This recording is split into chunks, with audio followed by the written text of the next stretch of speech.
Uno de los libros más hermosos de la Biblia es los Salmos. Es una colección de poesías que refleja cómo los seres humanos se relacionan con Dios y cómo los seres humanos expresan cómo se sienten delante de Dios. Hoy quiero compartir contigo el Salmo 3 y quisiera que abras tu Biblia donde estás y juntos podamos estudiar lo que Dios tiene para ti hoy. Si te diste cuenta, en tu Biblia aparece una pequeña referencia de contexto antes del versículo 1. Esto ocurre en muchos salmos y dice algo así como Salmo de David cuando huía de su hijo Absalón. Y para poder entender el resto del salmo, es necesario conocer la historia que está detrás. Y te advierto, esta historia es muy emocionante. Y la pregunta primera es, ¿quién es David?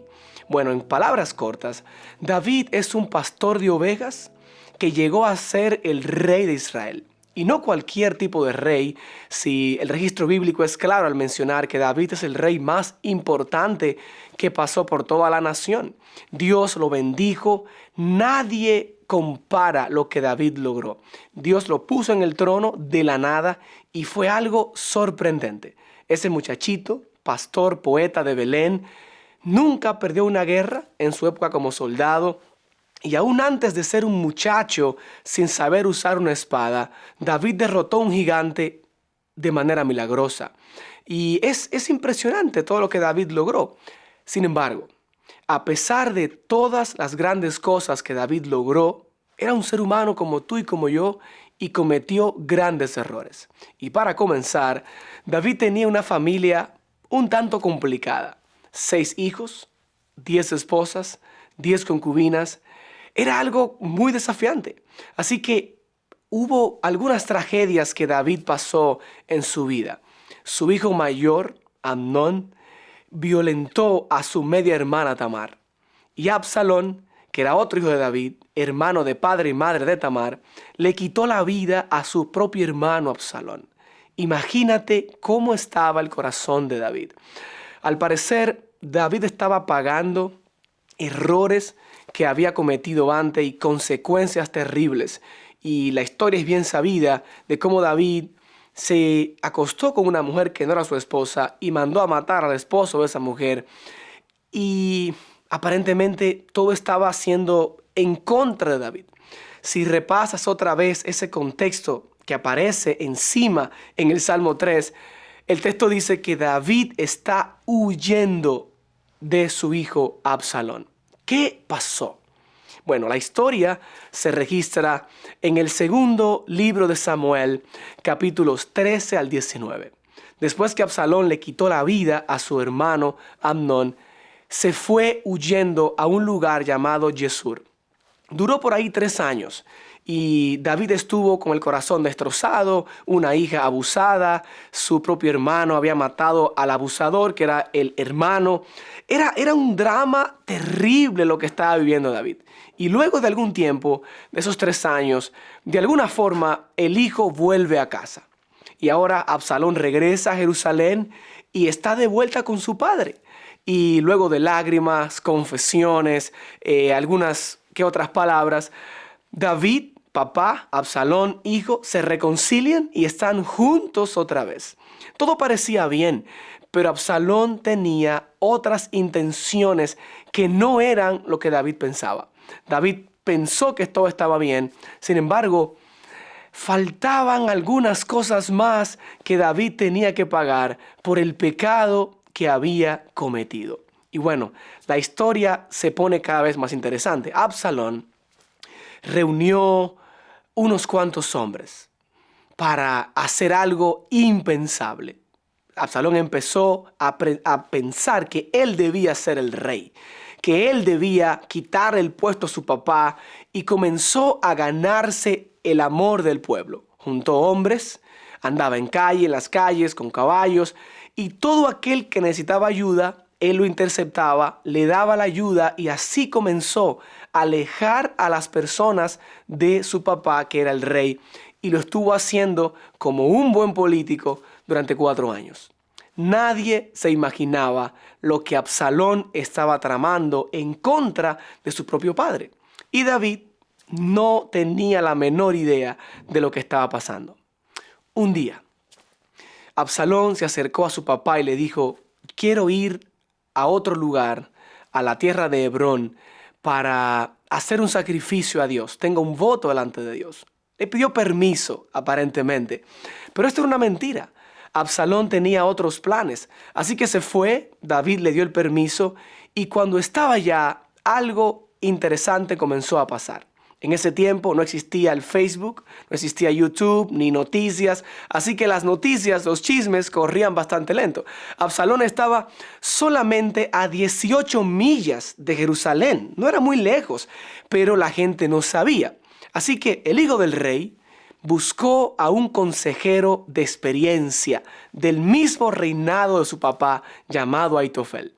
Este muchacho, junto a este influyente consejero, soldados y mucha gente, fue el escenario perfecto para hacer una conspiración y darle un golpe de estado a David, su propio padre. Y bajo la consigna, con mucha algarabía, Absalón es rey en Hebrón, el grupo se llenó cada vez más de valentía para levantarse e ir en contra de David, el ungido de Jehová, quitarle el reino y quitarle la vida. La conspiración se hizo fuerte, muy difícil, y la gente confundida y otros con Absalón, y por fin le llegó un DM por Instagram a David. En ese tiempo los DM eran hombres que corrían muy rápido, y llegó alguien rápido, sudando, a decirle al rey: oye, tengo que darte una noticia. A 18 millas de aquí, tu hijo Absalón fue proclamado rey. Y viene preparado para quitarte la vida, para quitarte el reino y para hacerte sufrir por todo lo que pasó con su hermana y todo lo que ha pasado antes. Imagínate la situación. Imagínate lo que pasó por la mente de David. Ese día, David tuvo que tomar la decisión difícil de abandonar el palacio, abandonar la ciudad que Dios le dio en conquista y todo lo que él había construido. Él tenía que abandonar la ciudad con los que quisieran seguirlo. Él debía cuidar a sus esposas, sus otros hijos, y ahora irse con el dolor de que su propio hijo quería quitarle la vida. David no iba a enfrentar a su hijo en batalla. El corazón de David era muy débil como para enfrentarse en batalla ante su propio hijo. Así que David decidió huir. En esa situación, David no tuvo otra manera que huir. Y es en este contexto cuando David escribe el Salmo 3. Y si tú vas a la Biblia, lo que el texto dice es interesante. David está dolido. Y mira cómo el texto dice. David dice: oh Señor, cómo se han multiplicado mis enemigos. Muchos se levantan contra mí y muchos dicen de mí: para él no hay salvación en Dios. Pero tú, Jehová, versículo 10, eres escudo en derredor mío, tú eres mi gloria y tú eres el que levanta mi cabeza. David empezó a clamar y a llorar delante de Dios. Mis enemigos se han multiplicado, la gente dice que ya no tengo salvación, pero yo sigo confiando en ti. ¿Sabes qué pasó? David comenzó a caminar sin rumbo, huyendo de la furia de su hijo. Y en ese momento aparentemente lo había perdido todo. Las circunstancias demostraban que Dios se había olvidado de David. La gente lo había olvidado. Y como si fuera poco, en esa vagar sin rumbo apareció un caballero llamado Simei que empezó a maldecir a David y empezó a recordarle su pasado y a decirle: por tus errores, por lo malo que has sido, Dios te está castigando. Nunca falta alguien que recuerda el pasado, que te dice lo malo que fuiste y te dice: te lo dije. Ahora David estaba en esta situación y la pregunta es: ¿cómo iba a reaccionar David frente a esta situación? Cuando todo parecía perdido, cuando las consecuencias de los errores estaban llegando sobre su vida, ¿cómo iba a reaccionar David? ¿Sabes algo? David sabía que las cosas no estaban bien. David sabía que estaba pasando un momento difícil.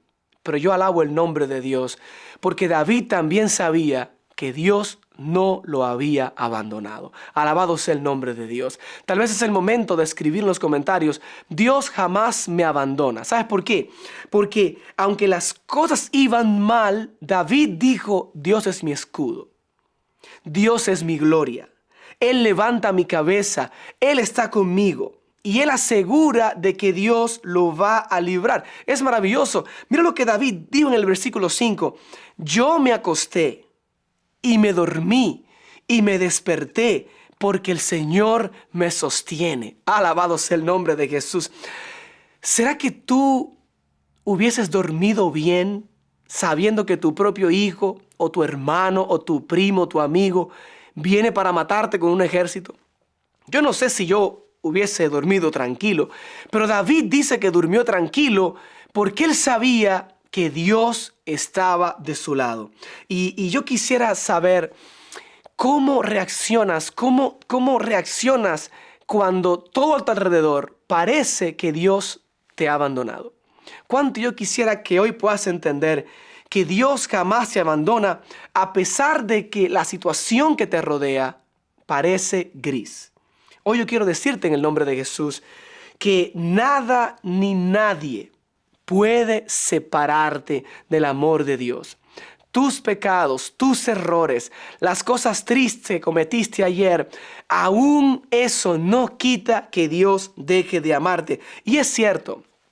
Es muy cierto que el pecado trae consecuencias. David las estaba sufriendo, pero David seguía creyendo que Dios era su escudo. Amigo querido, amiga querida, hoy cuánto quisiera que puedas entender y comprender que tu pecado no anula el amor de Dios para tu vida, que Dios jamás te va a abandonar. Que todo aquel que arrepentido regresa a Dios recibe gracia, recibe perdón, recibe misericordia. Hoy yo quiero decirte en el nombre de Jesús que tu pasado no determina tu futuro si Dios está contigo. Que los errores del ayer no tienen que pisotearte por el resto de tu vida. Hoy yo quisiera que tú puedas levantarte y decir: soy libre en Cristo, y no permitir que Satanás robe el gozo que Él no te ha dado. Dios te creó para ser libre y ha destinado y ha creado todos los medios para que en el nombre de Jesús tú puedas vivir libre, y no hay nada ni nadie que pueda quitarte el gozo que Dios ha dado para ti en Cristo Jesús. ¿Sabes algo? David sabía que Dios lo iba a librar, aunque él no sabía cómo. Porque en el versículo 7 y 8, David aseguró: Dios es el que levanta mi cabeza y el que hiere mis enemigos. La salvación es segura en el Señor. En ese momento, David no sabía cómo, pero él tenía la seguridad de que Dios estaba con él. Hoy quiero que entiendas: Dios sigue contigo, aunque las circunstancias y la gente diga lo contrario. Escribe esto en los comentarios. Dios sigue conmigo, aunque la gente y las circunstancias digan lo contrario. Dios sigue contigo, aunque estés recibiendo consecuencias de tus errores. Jehová sigue a tu lado, aún después de tu desobediencia. Dios te ama. Sí, Dios te ama, aunque esta semana pasada no le dedicaste tiempo. Dios sigue contigo en cada momento de tu vida, aunque alguien se levantó para decirte lo contrario, como Simei se levantó para maldecir a David. David tenía la confianza porque él conocía a Dios. Y en el momento más difícil, cuando su propia familia lo estaba traicionando y todo a su alrededor parecía oscuro y que Dios lo había abandonado, David pudo decir: Jehová, tú sigues siendo mi escudo. Yo no sé cuál ha sido tu pasado. Yo no sé cuáles han sido tus errores. Pero hoy yo quiero decirte en el nombre de Jesús que ese pasado no determina tu futuro si tú le abres el espacio a Dios. Hoy yo quiero decirte en el nombre de Jesús que los errores que cometiste no determinan que Dios te abandone. Hoy abre tu corazón para recibir una segunda oportunidad, esperanza, paz y perdón en el nombre de Jesús. Si así lo quieres, donde tú estás, escribe en la caja de comentarios: recibo el perdón de Dios. Recibo una nueva oportunidad. Hoy acepto que Dios me ama a pesar de lo que he hecho y lo que he vivido, y decido vivir en el gozo del Señor. Dios te bendiga y jamás olvide que Dios nunca te abandona.